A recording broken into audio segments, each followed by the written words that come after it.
Now that we're having the innovated system, what are the strength points you see in the system 2.0, and what are the points of weakness you see also? Well, let me say that I have been like studying the history of education in Egypt, and this is really something innovative. It's something important, and I think it's a great addition to the long history of educational innovation in Egypt. To be multidisciplinary, we bring issues together. It's trying to bring activity-based learning, so to get kids away from the desks and memorizing. And I'll say there is some value to memorizing, but that shouldn't be the only basis on which children learn. So it's much more based on experiential learning, activity-based learning, finding the connections between different fields.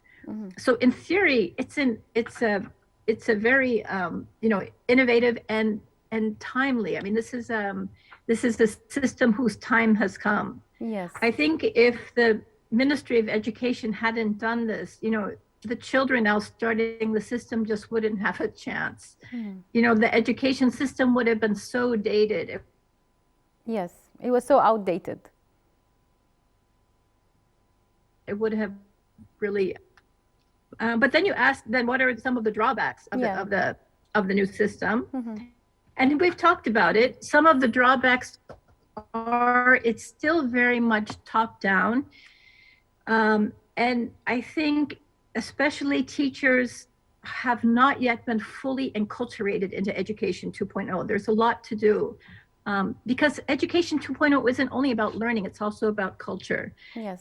It's also about changing an approach to education and learning. And that the society has to do that. It can't just happen through some policies or curricula. That's a longer, more difficult journey. Yes. Is it common that this happens in any educational system that's being innovated in any other country? Is it common that people do not interact or accept it really easily?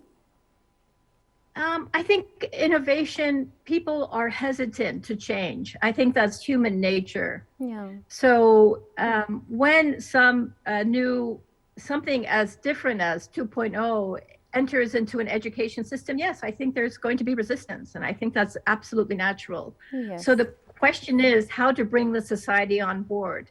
And I know that you at Mudressitna are trying to do it through television. Yeah. Dr. Tarek tries to do it through press conferences. There's a lot of public information, but it ultimately, I think it's the public through things like WhatsApp and word of mouth are going to be convincing each other that, don't worry, this is a better system. I've seen a result, but we do need to see some results before people are really convinced. Yes.